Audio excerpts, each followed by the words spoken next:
guys! Welcome to our vlog. So, I am Eliza Mayrilies. I'm Trisha. I'm Eliza. I am eating. So, for today's video, gagawa kami ng vlog about sa buying behavior and decision-making process. And kami muna ang artista for today.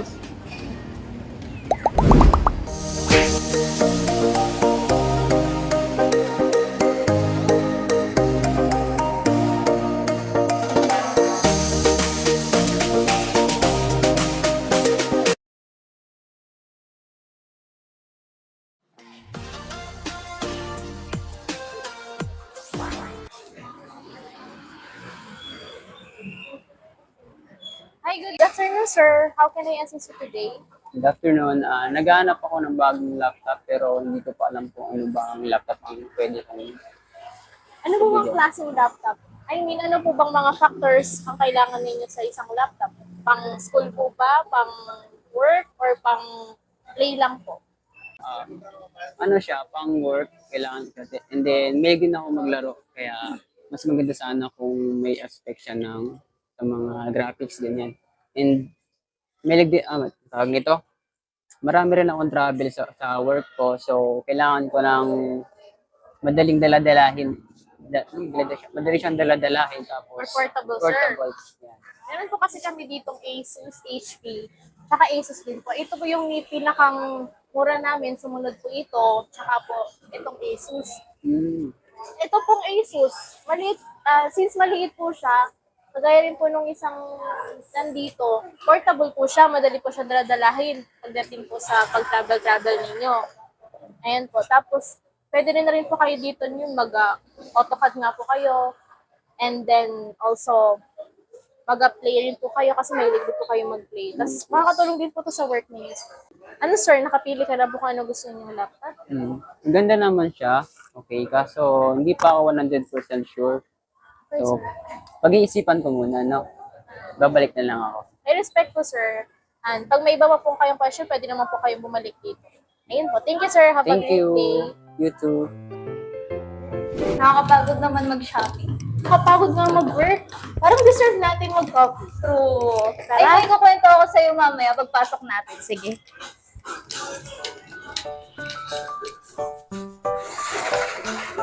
Alam mo, I've been eyeing this new gadget for a while now. Kaso natatakot ako, baka mali yung mabili ko and magsisi ako sa huli. I totally get where you're coming from. Yung feeling na natatakot ka na pupiliin kung ano yung bibilin mo na gadget. And dahil doon, mag-regret ka sa huli pag mali yung napili mo. And then, andun na rin yung conflict dun sa pag bumili ka ng gusto mo or nag-worry ka dun sa magiging outcome. Oo, it's like I'm torn between the excitement of getting something new and the anxiety na baka mali yung mabili ko and magsisi ako sa huli. Paano may na-handle yung gantong situation? Alam mo be, pag nandiyan ako sa ganyang sitwasyon, ang ginagawa ko, nag-gather ako ng mga informations. Then, nagbabasa rin ako ng mga reviews. Also, humingi rin ako ng tulong sa mga kaibigan ko. Alam mo, that's a good point. Getting more insights and opinions can definitely help. Parang ibabalance mo lang yung pag-seek and reassure ng clarity. It's all about finding the balance between excitement and consciousness. Sometimes, kailangan mo mag-step back and also evaluate mo yung mga options mo and listen to your gut feeling. Magiging lead to para maging right yung choice mo and hindi ka ma-regret sa uli. Maybe I just need to trust my instincts a bit more and believe whatever decision I make, it will be the right one for me. Thank you for the advice, Tisha. You're always welcome, Ali. Remember na it's okay to feel a bit of worried pagdating sa pagdedesisyon. Ang lagi mo lang tatandaan is maniwala ka sa sarili mo. Ayun, and mag-lead yun para maging confident ka sa decision mo or pagbibili mo ng gadget na gusto mo. Nakakatamad mag-aral, ang pagod, ang init pa ng panahon. Kaya nga eh. By the way, bakit niya hindi pumasok si EJ? Speaking of age, mag-isa? Hoy! Hoy, ba't mag-isa ka? Kayo pala. Hoy, ba't mag-isa ka dito? May Wala. problema ka ba? Wala lang. Problema lang sa bahay. Ganun. Wala, may problema ako pero hindi ko naman ganun Oo. iniinda. Ako namatay yung pusa ko, pero okay lang. Kasi kumain ako ng ice cream. Tara! What if mag-ice cream tayo? Libre ko. Abudol na naman kayo. Hindi, libre nga Libre eh. na eh. Pero pwede nyo na ako bayaran. Charis lang. Tara na. Sige, tara. Kaya dito yung bilang ice cream. Malapit na ata tayo. Baka doon. Hindi na. Pagbalik ko doon. Saan na yun? Dito ako. Dito, bebe? Dito? Yan? Asa? Ay, sorry. Ayan. Ito, ice cream. Wow, ice cream. Sinitira na ako ice cream. Ano flavor sa'yo? Gusto ko i-try yung mat. Ano sa'yo? Ano sa'yo? Sa akin yung small cup na. Ano flavor? Chocolate. Sa'yo? Chocolate. Sugar.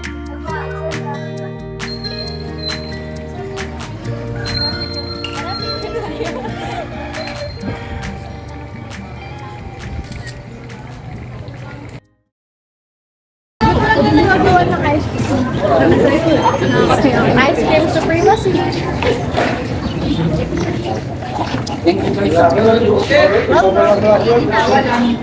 Sa'yo na ako, libre.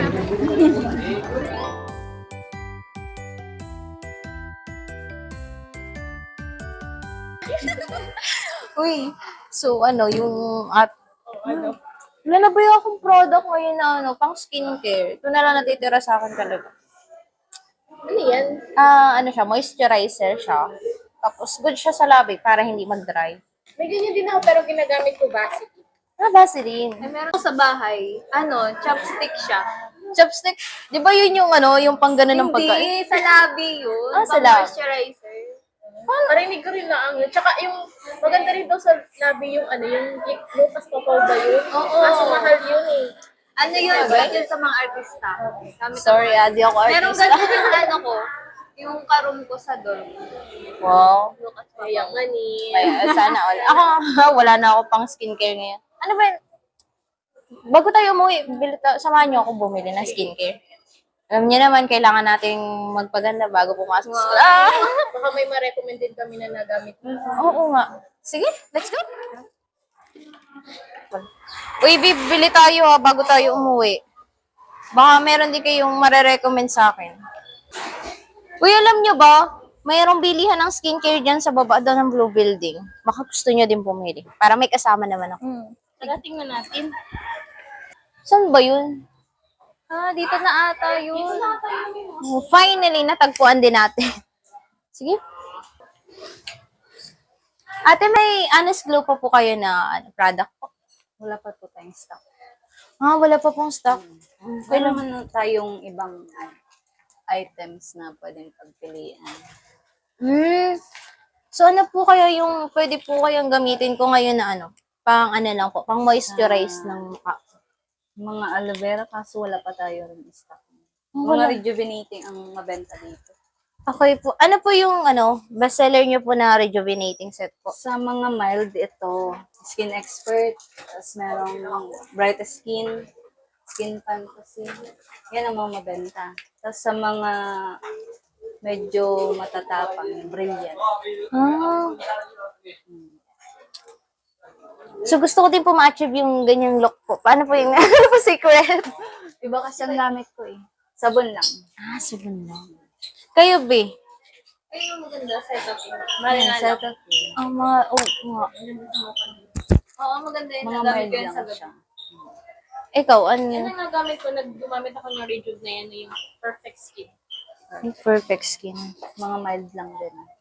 Lang sa mukha.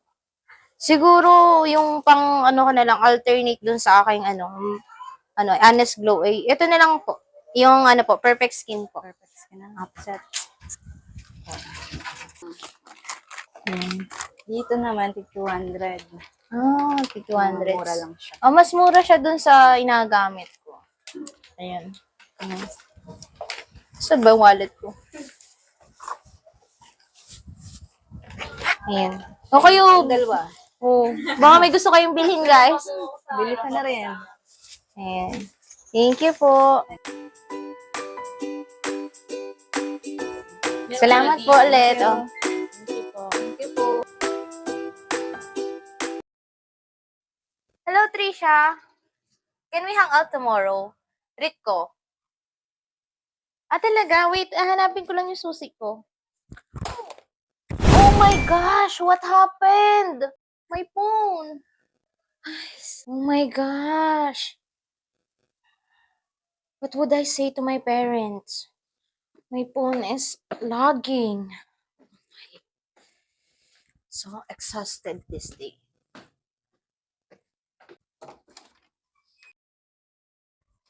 I'm so happy and excited. We will hang out tomorrow. But my phone is lagging. Ano kaya sasabihin ko sa parents ko? Wala na akong pera. Tapos yung phone ko sira pa. May online class pa ako.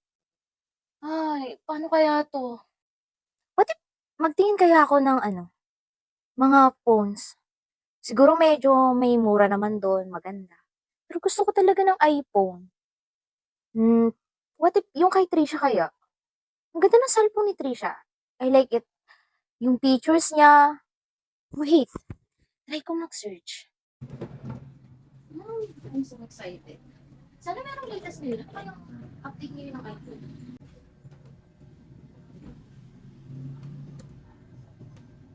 Let's see some latest phone. Yung phone ni Trisha? Yes, Huawei. Wow, this is so nice. So what about users' opinions and reviews? Ano ba yung sinasabi nila about sa product na to? Oh, thank you very much, dear. Your product is very nice. So, tingnan ko din yung iPhone, yung features niya. Anong difference nila? Oh, sa camera, 48 megapixel, 8 gig RAM. How about, customer opinions and reviews? Ano kayang sabi dito? The camera is very nice to use, even in night. Ano kaya nga bilhin ko? Pag iPhone brand, it has the power I need for capturing good photos and high storage, but it is too expensive. Masyado siyang mahal. However, yung Huawei model naman, this is more accessible, easy to use, and affordable. Stylish din naman siya. Ang ganda niya. It fits to my budget and it's powerful enough. Pero, alin ang mabilin ko dun sa dalawa? Ano yung dapat kong bilhin? Yung expensive, good in capturing photos, or yung Huawei, accessible siya, easy to use, affordable naman. Kayang-kaya kong bilhin. But if yung Huawei na lang kasi it is good enough, worth the price naman siya. Alam ko na. I'll take the Huawei model. It is perfect and fit siya sa budget ko. Yun na lang yung bibili. Ipo-purchase ko na talaga.